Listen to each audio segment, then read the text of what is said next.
Welcome to Shea's Pretty Skinny, where we're doing everything except keeping it cute about self-love, personal growth, and development. So today I want to talk about intuition and discernment, right? A lot of folk, when they talk about it, they may talk about those two things interchangeably as if they're the same, but they're not the same thing, okay? Although they are indeed closely related. I myself reframe it like this. Intuition is like the signal, right? And discernment is the interpretation and decision-making process from that signal, right? So it kind of like progresses into this thing. Now, intuition is often something that is immediate, like it hits you, right? It's that inner nudge, that gut feeling that you have. Sometimes people describe it as a set knowing. Maybe you feel a little tension, a little pull, a little curiosity, or something energetic, right? Something feels off or something feels right. And that can arise before logic actually catches up, right? So you get that feeling before discernment comes. Because discernment is asking, like, what is this feeling actually telling me?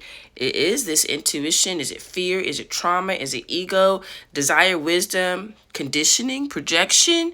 Is this wishful thinking, right? So what action aligns with truth and integrity when I get this nudge? I guess you could say intuition is like a whisper. And discernment was over here. And then discernment's like, should I go over there? Right? It's evaluating the whisper. And a lot of people confuse anxiety for intuition. Let me see, discernment when it's really hypervigilance, or there's like emotional intensity being mixed up or mistaken for spiritual truth. And that's why discernment is something that is impeccable to your experience. What's an example? Well, let's just say you don't, intuition and it's no discernment that comes with it, right? Then that might turn into impulsiveness, or maybe there's some paranoia that comes around, right? We get wrapped up in magical thinking, projection, just that I feel it, but there's no grounding behind it, right? Let's say you have discernment but no intuition. Then that might look like over-analysis, overthinking, emotional suppression, being disconnected from yourself, and maybe even only living through logic or external validation, right? So a healthy balance is when you have intuition informing you and discernment that's guiding you, okay?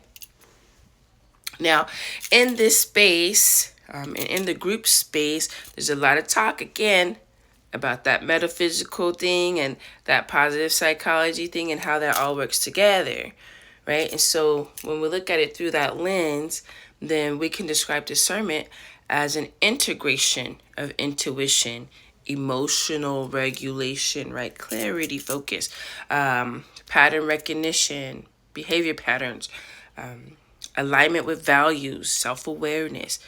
Maybe you might even go as far as saying grounded wisdom, right? Because intuition is simply saying, hey, something here matters. But the discernment is you determining, okay, what matters? What does it mean? And how to respond to this? Because we know it matters, but what are we doing with it, right? I also think discernment matures as you mature.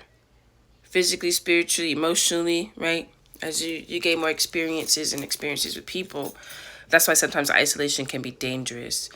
People who have experienced trauma sometimes distrust people, distrust themselves, because survival really required you ignoring your intuition, right? Other people become overly reliant on gut feelings because the nervous system is constantly scanning for danger, right? So discernment often requires us to slow down a bit. It requires us, well, it definitely required me to be emotionally honest, okay? That nervous system regulation, that's why we talk about it so much. Pattern observation and even alignment with truth instead of just urgency. That's how people force you into a cell. They try to move quick, right? They may not be telling the truth. I think we could even say that intuition is like receiving, and then discernment is like filtering what you're receiving. All right. So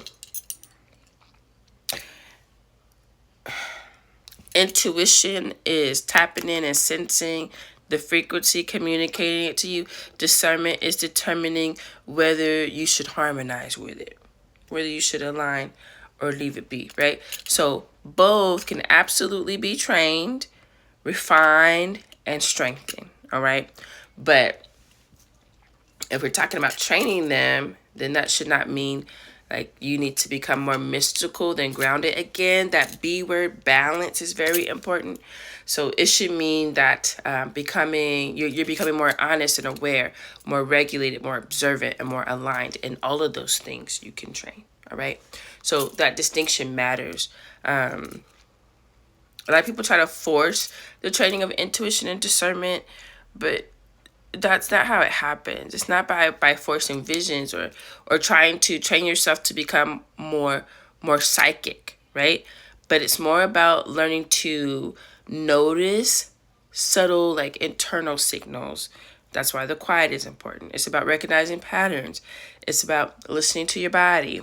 It's about becoming present and really differentiating between noise and instinct, right? Because a lot of people bring you noise now. Many people are already experiencing intuition, but we dismiss it. And I've had that in my earlier life, right? Because trauma's getting in the way, it's scrambling signals. Distraction is drowning it out. And insecurity is teaching us not to trust ourselves, right? So unless someone else is being able to validate it, we can't move. But the way that we can strengthen our intuition is with that mindfulness, quiet solitude, meditation, prayer, reflective observation, creative flow states, spending time in nature, getting some emotional literacy, and noticing repeated patterns instead of isolated incidents, right? And not running away from those patterns. They're presented to you for a reason. So the nervous system plays a huge role here.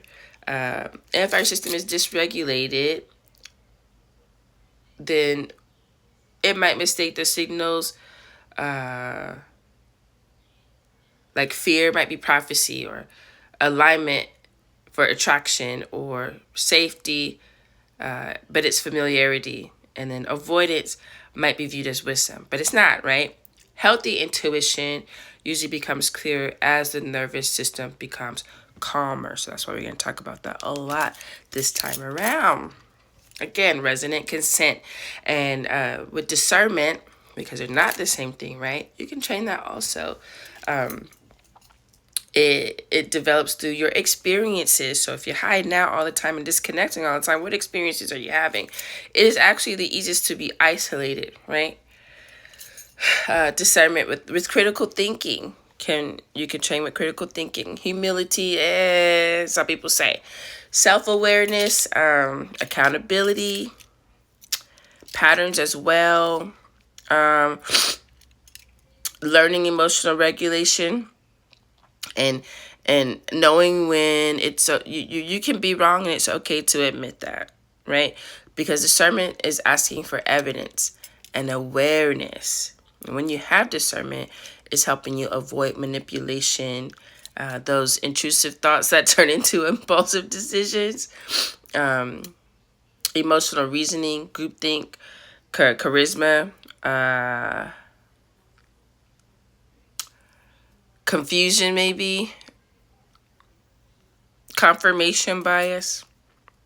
So a highly intuitive person without discernment can become deeply misled, right? That's why sometimes you feel like, oh, I'm smart. How'd that happen to me, right? So a discerning person learns to pause and ask.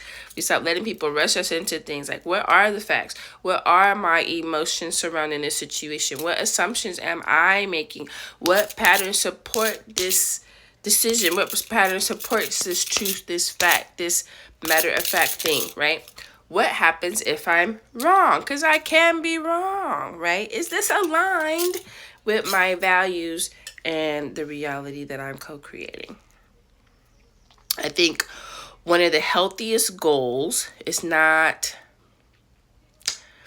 trying to figure out how to become more intuitive, but instead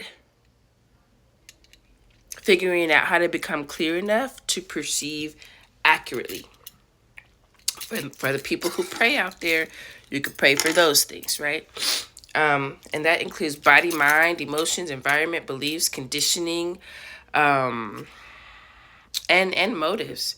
Oh my gosh, what's going on here? Pause.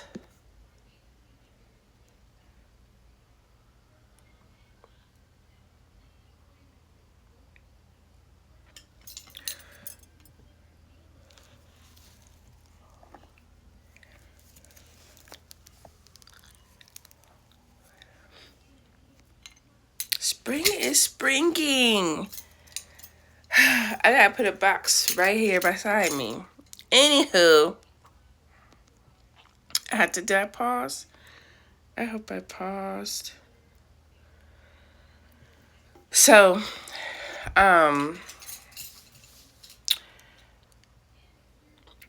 with the space that we're curating this time around, it's going to connect beautifully with resilience and self love, because discernment often grows when we stop abandoning ourselves. Okay, so we learn how to do that. And these just kind of start falling into place a little bit. We started experiencing these new things that we didn't have time to experience before. We start to trust ourselves more, and we trust ourselves because our actions start to match our values. Our nervous system is less chaotic. Our boundaries are enforced and they improve. And we stop romanticizing confusion, right, as being deep. It's deep. It's too deep. Ask people what you mean. You can explain deep, actually. Okay, a concise way to phrase it, let's see. Intuition is a sensitivity and discernment is a skill, all right?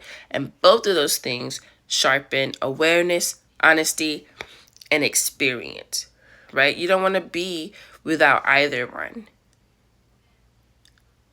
Now, the question is, can we be honest about where we are, evaluate that, and what we want to work on? Can we still away time for ourselves to be still, to be quiet, right? To develop those things. And then we're not afraid, or at least for myself, I found that I'm not afraid about going out into what they say, how do you move in a room full of vultures? I don't need to be afraid about that. I know exactly what I want to do, how I want to do it, and I'm paying attention to the energy that's moving around me.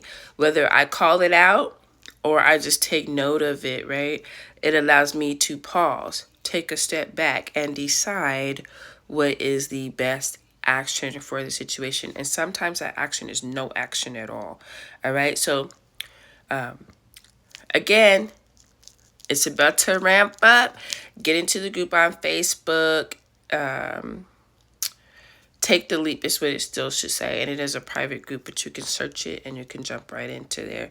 And then see you soon.